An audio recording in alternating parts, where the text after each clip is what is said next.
चारों युग में क्यों हुई लड़ाई, क्यों भगवान शिव को करना पड़ा न्याय।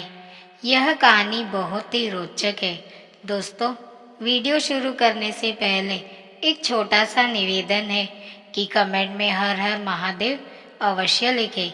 ये कहानी है सतयुग, त्रेता, द्वापर और कलयुग, 4 युगों की। एक समय की बात है, चारों युग यानी चारों भाई एक साथ बैठे हुए थे। तब आपस में चारों में वाद विवाद होने लगा। सतयुग, त्रेता, द्वापर और कलयुग चारों एक साथ बैठे हुए विवादों में उलझने लगे।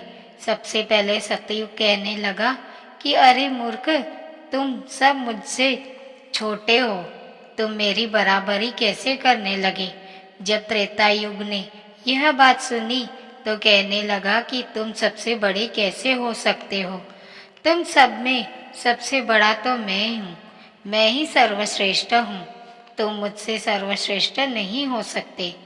तब तक द्वापर युग बोल उठा कि तुम सर्वश्रेष्ठ कैसे हो सकते हो, तुम सभी में श्रेष्ठ तो मैं हूँ तुम्हारा श्रेष्ठ होने का तो प्रश्न ही नहीं उठता। तब तक कलयुग कहने लगा कि तुम तीनों श्रेष्ठ बन रहे हो, परंतु हकीकत तो जानते ही नहीं, वास्तविकता में श्रेष्ठ तो मैं हूँ। इस तरह से चारों युग आपस में झगड़ने लगे। तब चारों युगों ने फैसला किया कि हम आपस में फैसला नहीं कर सकते कि हम में से बड़ा कौन है, कौन सर्वश्रेष्ठ है।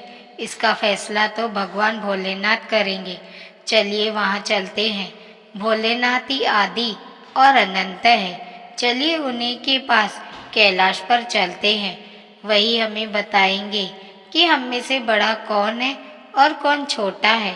इसका निर्णय स्वयं भगवान शंकर करेंगे, इसका निर्णय हम नहीं कर सकते। चारों युगों ने मिलकर योजना बनाई कि चलिए कैलाश पर चलते हैं। चारों युग कैलाश पर्वत पर चले जाते हैं। जब वह कैलाश पर्वत पर पहुंचने को होते हैं तो द्वारपाल उन्हें रोक लेते हैं। द्वारपाल कहते हैं कि तुम चार कौन हो और कहाँ जा रहे हो। तो चारों युग कहने लगे, द्वारपाल, हम भगवान शिव से मिलना चाहते हैं, उन्हें हमारे आने की सूचना दीजिए।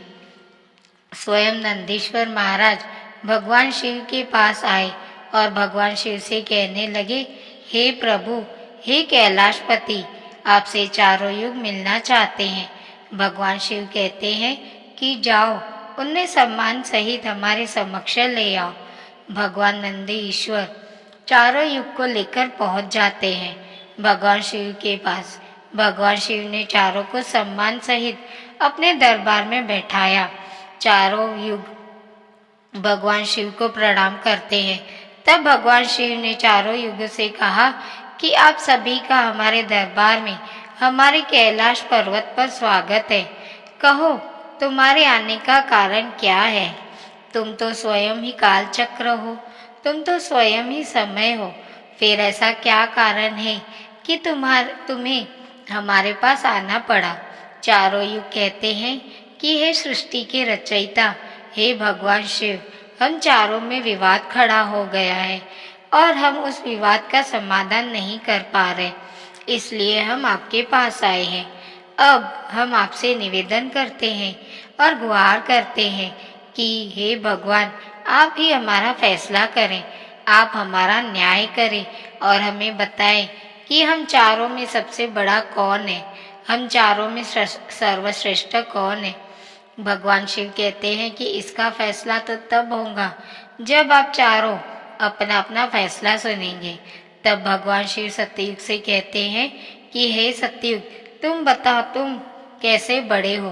तुम अपने आप को सर्वश्रेष्ठ बताने की कोशिश कर रहे हो, लेकिन वो कैसे, यह मुझे बताओ। तब भगवान शिव से सतयुग कहता है कि देखिए प्रभु, मेरी आयु सबसे ज्यादा है, मैं 17 लाख वर्ष का हूँ। अन्य युग हमसे तो बहुत छोटे हैं, इसलिए मैं इन सभी से लंबी आयु का हूँ। तब तक कलयुग बोल उठा, कहने लगा कि हे प्रभु, मैंने तो यही सुना है कि व्यक्ति कभी आयु से बड़ा नहीं होता, व्यक्ति तो गुणों से बड़ा होता है। भगवान शिव ने कलयुग की दलील को माना और सतयुग से कहा कि सतयुग, तुम इस तरह तो बड़े नहीं हो सकते। सतयुग कहने लगा कि हे प्रभु, मेरे युग में जो व्यक्ति हुए वह बड़े ही बलवान हुए, बड़े ही पराक्रमी हुए। वे पृथ्वी को उठा ले जाए ऐसे पराक्रमी और बलवान थे। और मेरे राज्य में भगवान श्री हरि विष्णु ने कई अवतार लिए। देखिए, प्रभु नरसिंह अवतार भी मेरे ही काल में हुआ, वराह अवतार भी मेरे ही काल में हुआ, मत्स्य अवतार मेरे ही शासन काल में हुआ। तब तक त्रेता युग बोल उठा, नहीं, प्रभु श्री हरि विष्णु के अवतार होने से सतयुग बड़े नहीं हो सकते। प्रभु अवतार तो मर्यादा पुरुषोत्तम श्री राम का मेरे काल में भी हुआ था, जिन्होंने संसार को मर्यादा का पाठ सिखाया। और अगर बलवान की बात करते हो तो कुंभकर्ण जैसे योद्धा, राम रावण जैसे योद्धा मेरे शासनकाल में भी हुए। प्रभु, इस तरह से सतयुग बड़ा नहीं हो सकता, तो फिर इन सब में बड़ा तो मैं ही हूँ। जब तक यह बात द्वापर युग ने सुनी तो द्वापर युग कहने लगा कि हे प्रभु, दोनों बड़े बन रहे हैं, परंतु यह दोनों बड़े कैसे हो सकते हैं। देखिए प्रभु, आप जानते हैं कि जब मेरा शासन काल आया तो मेरे काल में तो भगवान श्री कृष्ण जैसे अवतार पैदा हुए, जो कि 16 कलाओं से संपूर्ण परम ब्रह्मा परमेश्वर थे, जिन्होंने विराट रूप दिखाया। जैसे विराट रूप तो साक्षात भगवान विष्णु ने भी दिखा सकते हैं। भगवान अगर योद्धाओं की बात करते हैं तो मेरे शासन काल में बड़े बड़े योद्धा कर्ण, एकलव्य, गुरु द्रोणाचार्य, जरासंध, भीष्म पितामह और अर्जुन, भीम, युधिष्ठिर, नकुल, सहदेव मेरे ही शासन काल में हुए थे। प्रभु बलराम स्वयं मेरे ही शासन काल में हुए। तो बताइए प्रभु कि मेरे शासन काल में कौन सा योद्धा इनके योद्धाओं से कम था। हे प्रभु, इन सब में तो बड़ा मैं हूँ। तब तक मैं इनके शासन काल में जो भी योद्धा हुए, जो भी अवतार हुए, उनमें कोई कमजोरी पा गई। और जिनके शासन काल में कमजोरी वाले मनुष्य हो, वो सर्वश्रेष्ठ कैसे हो सकता है। कलयुग कहने लगा कि नहीं भगवान, मेरा शासन काल सबसे अच्छा है। मेरे युग में व्यक्ति के भोग विलास के लिए कई सुविधा है। अच्छे अच्छे और नई नई तकनीक से परिपूर्ण मेरा युग, मेरा शासन काल सभी से सर्वश्रेष्ठ है। जब भगवान शिव ने चारों युग, सतयुग, त्रेता, द्वापर और कलयुग की वाणी सुनी, चारों के उत्तर सुन, चारों की बहस सुनी, तो भगवान शिव अपने मन में विचार करने लगे और सोचने लगे कि इनका फैसला कैसे किया जाए। पास में ही माता पार्वती बैठी थी। माता पार्वती कहती है कि हे प्रभु, अगर आप ही इनका फैसला नहीं कर पा रहे तो फिर इनका फैसला कौन करेगा। फिर तो चारों भाई आपस में ही मर जाएंगे। महादेव, इसलिए आप ही इनका फैसला कीजिए। सभी देवता मिलकर भगवान शिव से कहने लगे कि हे भोलेनाथ, आप ही इनका फैसला करें, नहीं तो चारों युग आपस में लड़ने लगेंगे। तो फिर क्या सृष्टि का कालचक्र रुक जाएगा, समय का प्रवाह रुक जाएगा। भोलेनाथ, आप ही कुछ कीजिए। भगवान शिव कहते हैं कि ठीक है, मैं समस्त गणों की बात मानता हूँ, मैं इन चारों युगों का फैसला करूँगा। भगवान शिव ने चारों लोगों से कहा कि चलो ठीक है, मैं तुम्हारी चारों की परीक्षा लूँगा, और जो परीक्षा में सफल हुआ वही सबसे बड़ा युग होगा। सतयुग बोल उठा कि हे भगवान, आप जो चाहे वह परीक्षा ले लीजिए, लेकिन सबसे बड़ा तो मैं ही रहूँगा। कलयुग कहता है कि हे प्रभु, हम भी परीक्षा देने के लिए तैयार हैं, आप तो बस परीक्षा लीजिए। चारों युग परीक्षा लेने के लिए तैयार हो जाते हैं।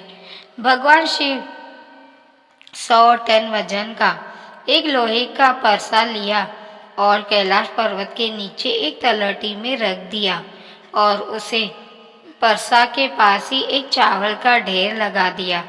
भगवान शिव ने चारों युगों को बुलाया और कहा कि तुम चारों की परीक्षा अभी हो जाएंगी।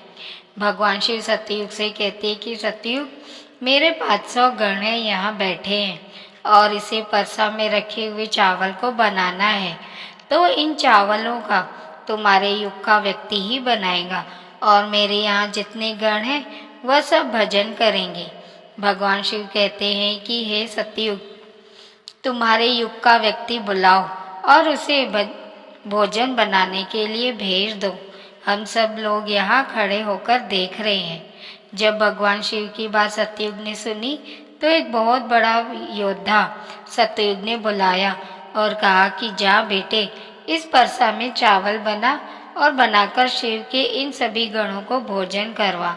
अपने महाराज का आदेश सुनकर सतयुग का आदमी चला और वहां आकर के देखा कि उसके ऊपर का भार टन से ऊपर है, हजारों मन से ऊपर का बरसा है।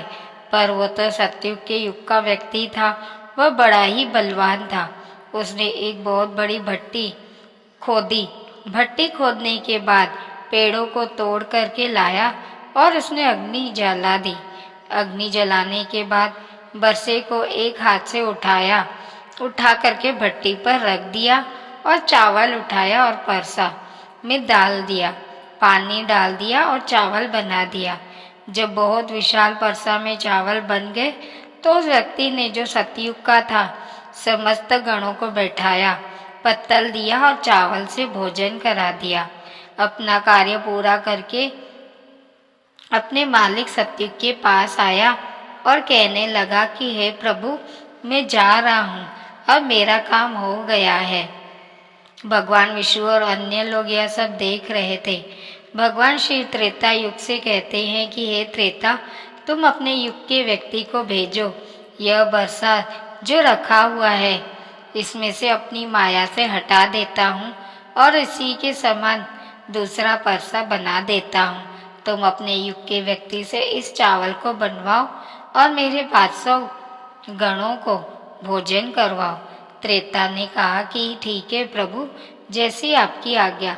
त्रेता युग ने भी अपना एक महान योद्धा कुंभकर्ण जैसा बलवान प्रकट किया और उसको आदेश किया कि जो तलहटी में नीचे हजारों टन का परसा रखा हुआ है, इसमें हजारों मन चावल रखा है, उसे बनाना है, पकाना है। और जब चावल पक के तैयार हो जाए तो इन 500 गणों को खाना खिलाना है। त्रेता युग का भी व्यक्ति बड़ा ही बलवान था। वह उससे के पास गया और परसा में एक भट्टी कोड़ी और उस पर 200 का हाथ से उठाकर के भट्टी पर रख दिया और ऊपर से वर्षा के बाद अग्नि जलाई और अग्नि जलाकर उसमें चावल डाला, पानी डाला और चावल पककर तैयार हो गए। त्रेता युग के व्यक्ति ने, जो भगवान शिव के गण थे, उन सबको खाना खिलाया और भोजन करने के बाद सभी गण वापस कैलाश पर्वत पर गए। भगवान शिव ने फिर अपनी शक्ति से उस परसे को हटा दिया और अब भगवान शिव द्वापर युग से कहते हैं कि हे द्वापर, ये दोनों युग अपनी अपनी परीक्षा दे चुके हैं, अब तुम्हारी बारी है। देखिए, इतना ही बड़ा परसा उसे तलती में दिखाई दे रहा है और हजारों मन चावल रखे हुए और तुम्हें मेरे 1500 गणों को भोजन कराना है।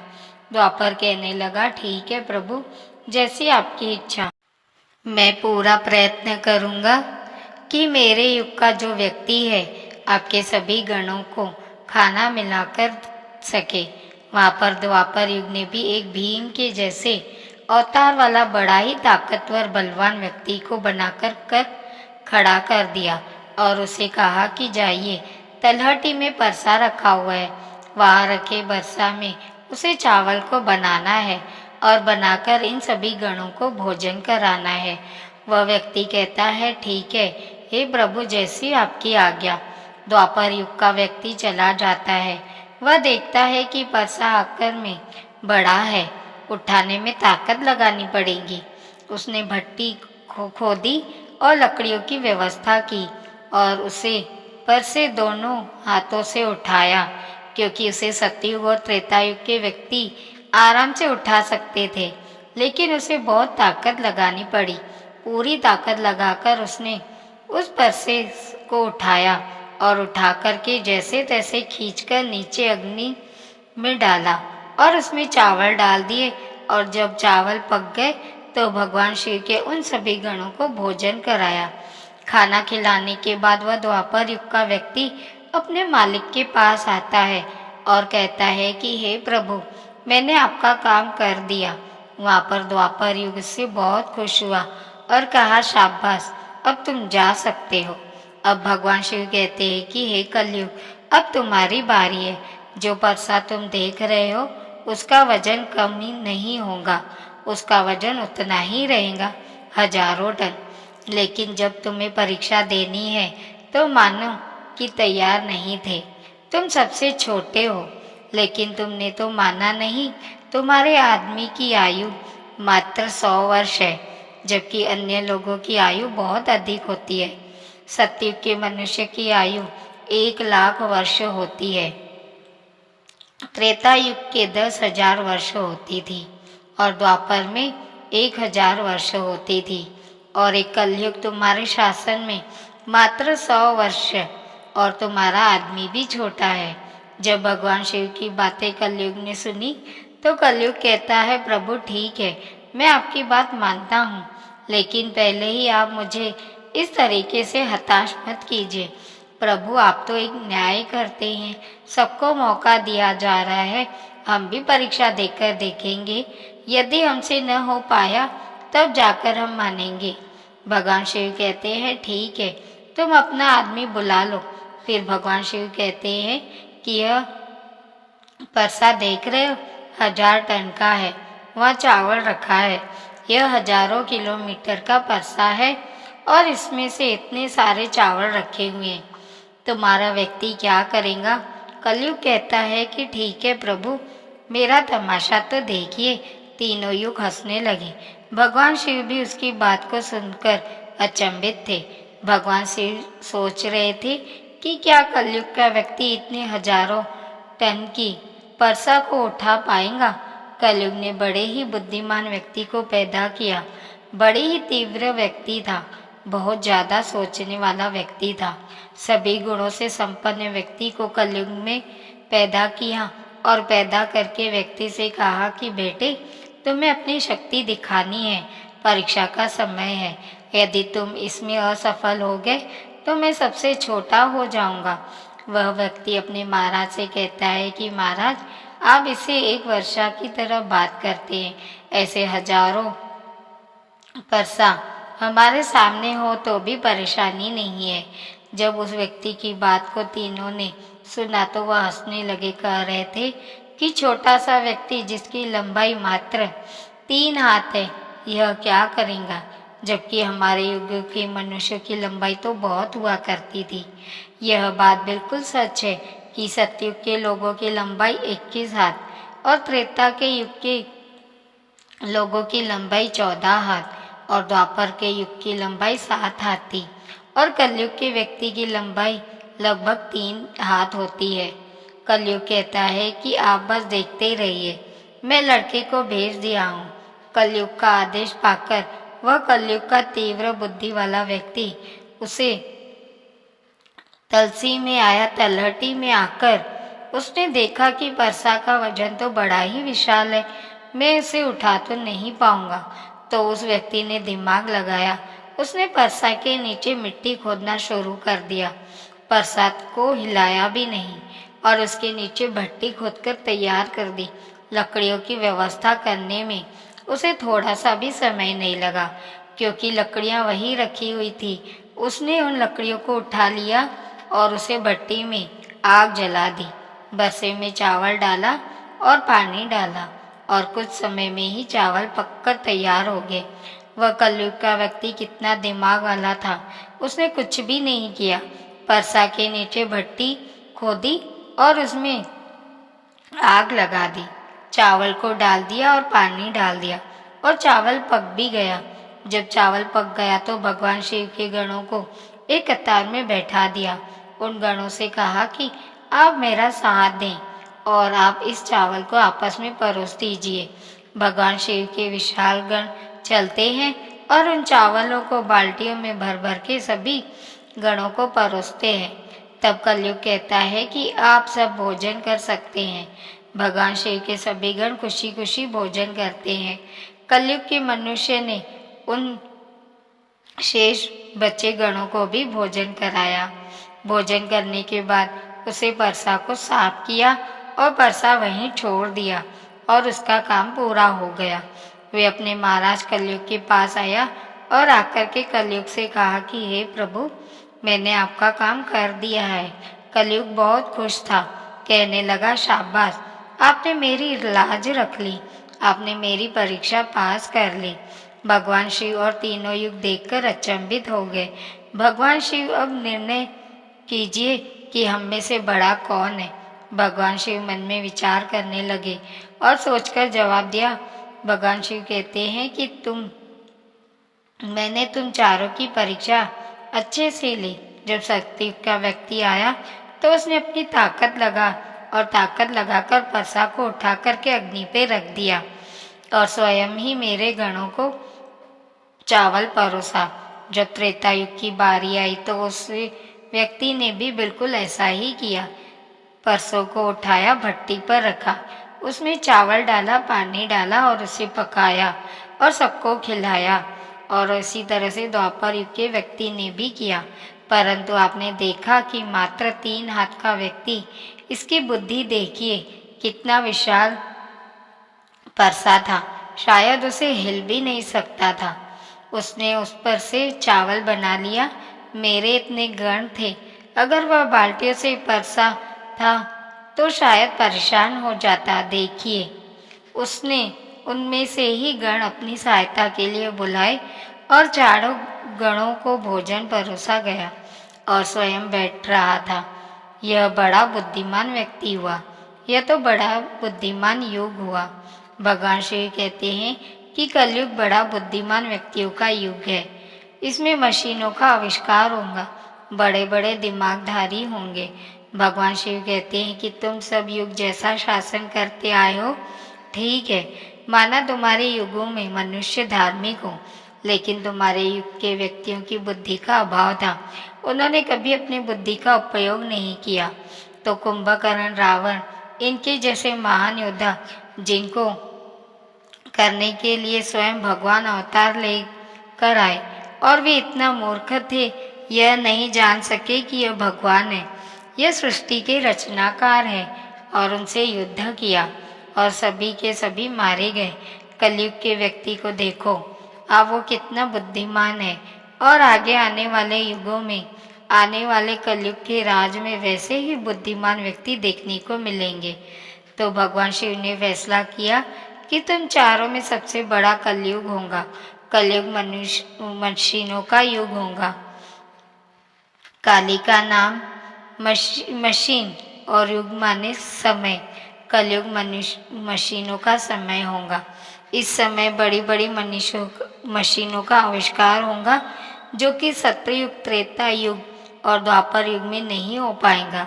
भगवान शिव की बातें सुनकर वह चारों युग भगवान शिव की बात मान लेते हैं और चारों युग अपने अपने धाम को अपने अपने राज्य को लौट जाते हैं। इस प्रकार भगवान शिव ने चारों युगों का फैसला किया। दोस्तों, उम्मीद करती हूँ यह वीडियो आपको पसंद आई होगी। मिलते हैं दोस्तों ऐसी ही एक कहानी के साथ अगली वीडियो में। तब तक के लिए अपना ख्याल रखिए और हमेशा मुस्कुराते रहिए, कभी अपने लिए तो कभी अपनों के लिए।